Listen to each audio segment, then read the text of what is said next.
Corvo, and welcome to the Soul Happy YouTube channel.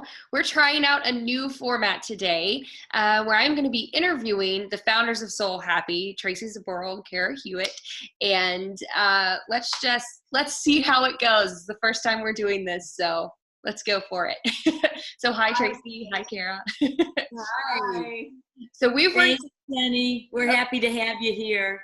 Thank you. Yeah, I'm happy to be here. We've worked together for, I don't know, maybe about a year at this point, or coming up. I think on so, on a couple projects, yeah. We worked together on the Soul Happy book, and also I've worked with them on some of their content online. So this is really exciting. And today what I wanted to talk with you about is, you guys are really focused on getting people out of the therapist office and getting them into a place where they can kind of direct their own therapy in a really effective way.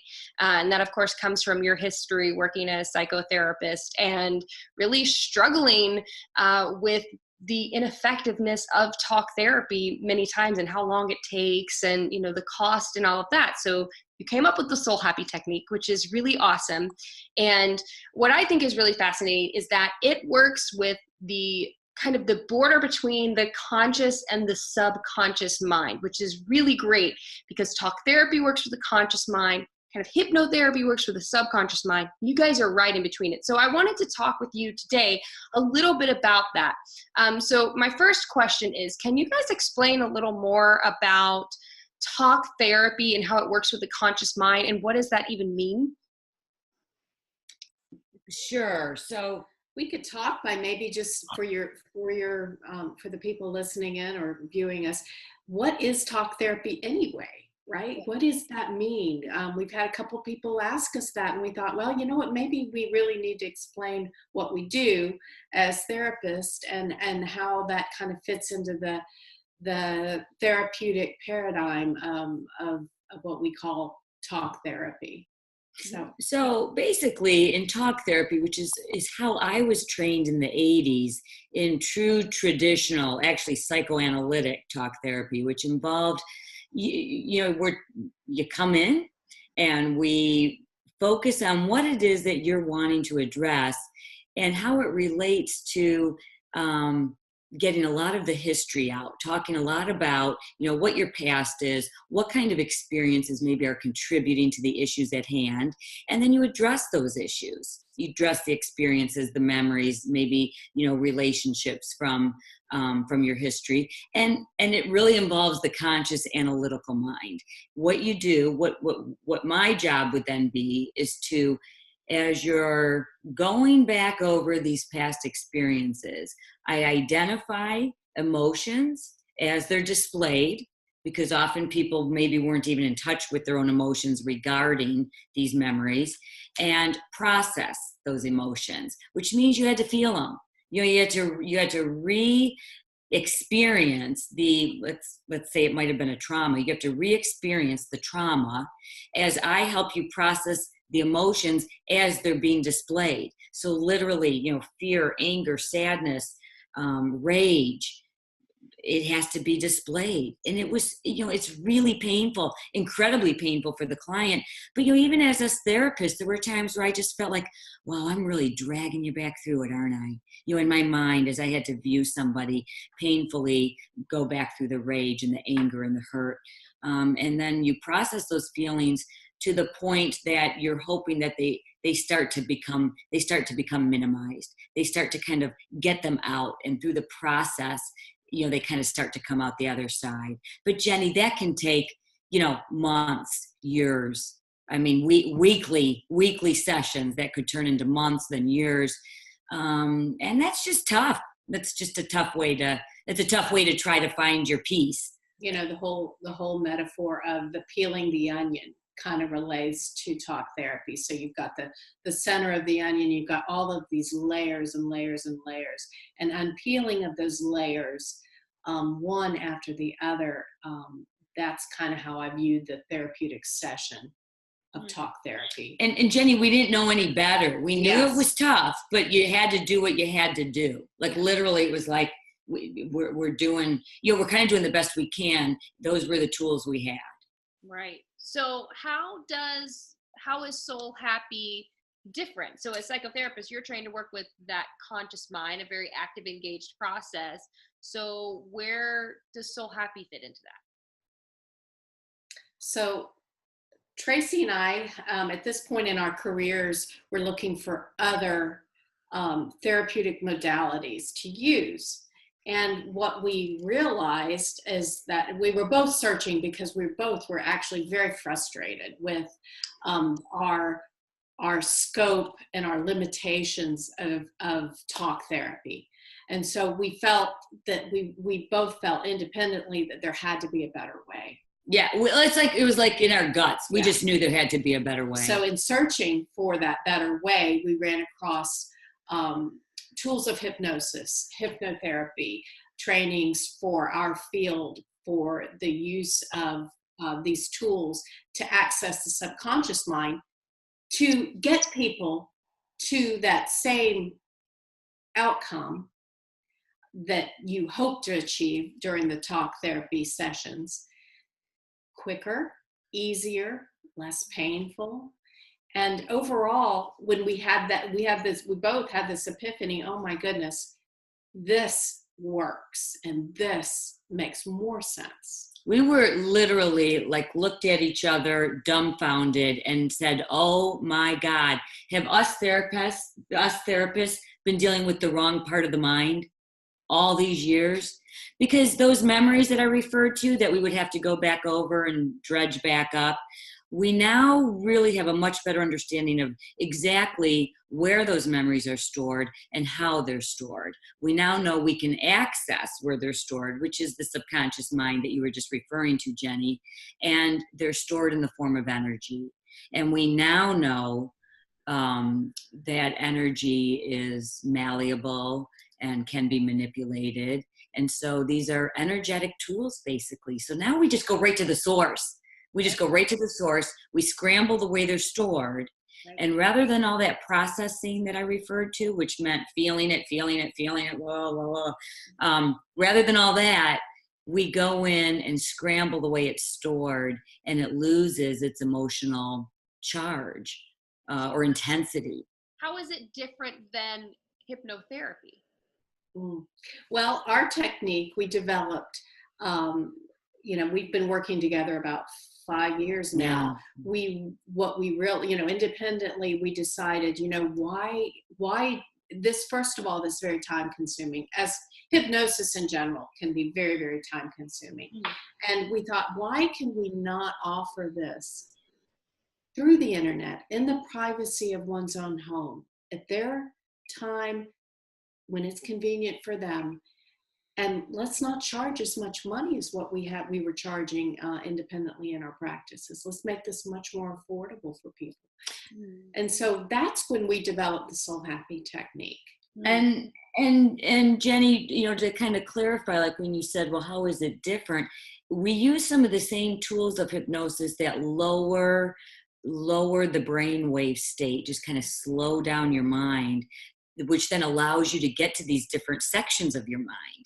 Right. And in the past, for years, hypnosis has been really used very effectively for addiction, such as smoking cessation or weight loss.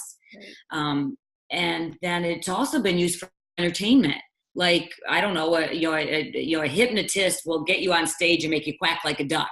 Right. So that's kind of how people know hypnosis.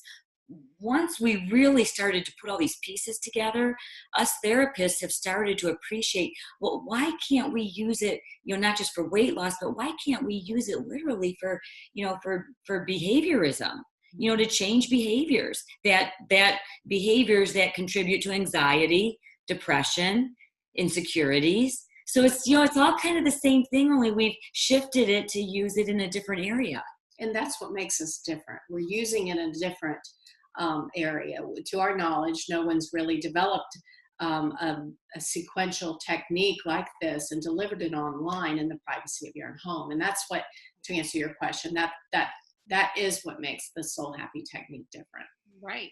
Yeah, I love that. And what I really love about the Soul Happy technique is it's not a hypnotic induction, right? It's not like the client is watching a video and you're hypnotizing them and then they go into a hypnotic trance, and it's different. It's not as deep within the subconscious, meaning that the client they have no conscious awareness at all. So can you kind of explain how Soul Happy is in between?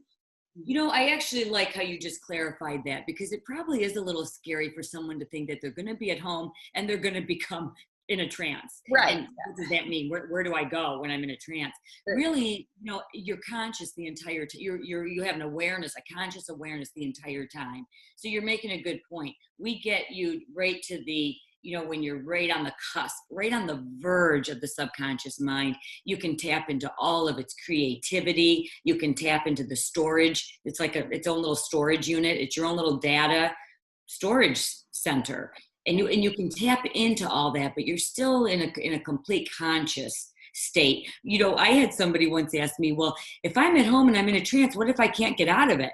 And then you're not, am I even still talking to you on the computer? Like, like, how does that work? But there's none of that. So I'm glad you just clarified that. Yeah. You're conscious the whole time, but you've slowed down into the slower brainwave state, the alpha brainwave state. Which, we're in alpha all the time. We humans are in alpha continuously. Advertisers know this the best.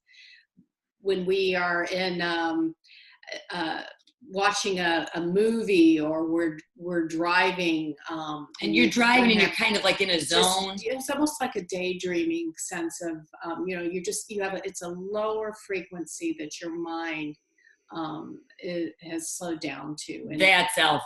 That's alpha, where we get you. We don't get you down into theta where you're not aware. Right. Yeah. So you're talking about now brainwave states and the different levels of brainwave states, meaning that alpha being very active, then you get down lower to beta and theta and delta. As it goes further and further down, your mind is less and less active. You're kind of moving from the conscious to the subconscious mind. But I want to return a little bit to the point about hypnosis, because I know, for example, right now I can go on YouTube and I can type in self-hypnosis for anxiety, right? And I can listen to an hour-long guided hypnosis session, and I can hypnotize myself to be less anxious. How is Soul Happy different than that? Okay. You ready? Go so ahead. Look, we both got so excited to answer, because this is our life's work. So what we do is we actually do exercises specifically, and like Cara referred to the sequence, and Cara, you jump in.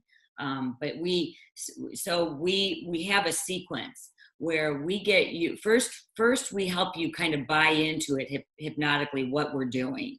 So there's an education piece. Then there's a clearing exercise where we go in and we actually clear out accumulated negativity that's lodged in that memory storage unit that I was referring to. It is the utilization of energy. We've understood that when energy is stored in the form of past negative memories, it is lodged in there in a way that is accessible. But what we understand is that when in our session 2 that she's referring to, our clearing session, you actually go in and you break up energetically the intensity of those memories. So they're just not as, of course you still have your memories, but they're just not as emotionally charged. We do this by utilizing tools of hypnosis, particularly one called Neuro-Linguistic Programming. And a lot of people are familiar with that terminology. We utilize tools of NLP in that particular sequence in order to break up. It kind of scrambles, if you think of it like, it's like if you could just visualize how a memory might be stored, and then it got all jumbled up and scrambled. It got all confused.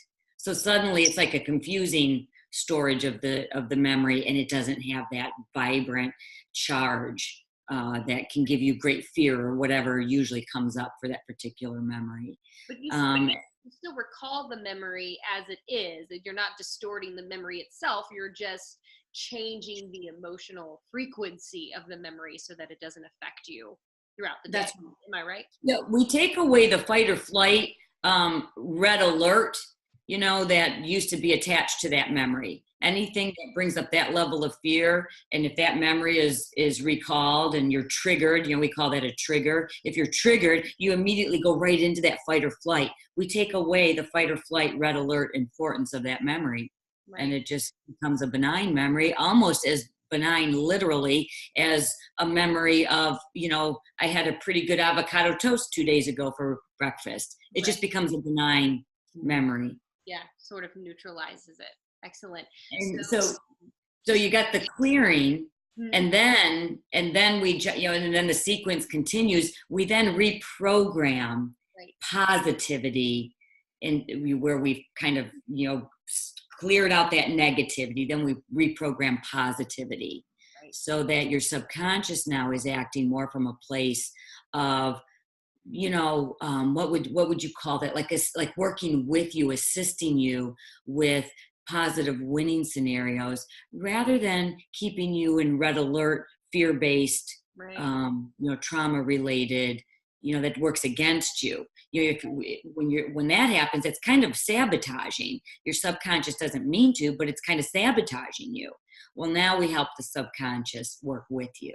Yeah, that's great. That's excellent. Well, I think this is wonderful. And the Soul Happy technique, I just really love that, it's not this super conscious, engaged process like talk therapy, where you're not even accessing the subconscious mind, where everything's stored.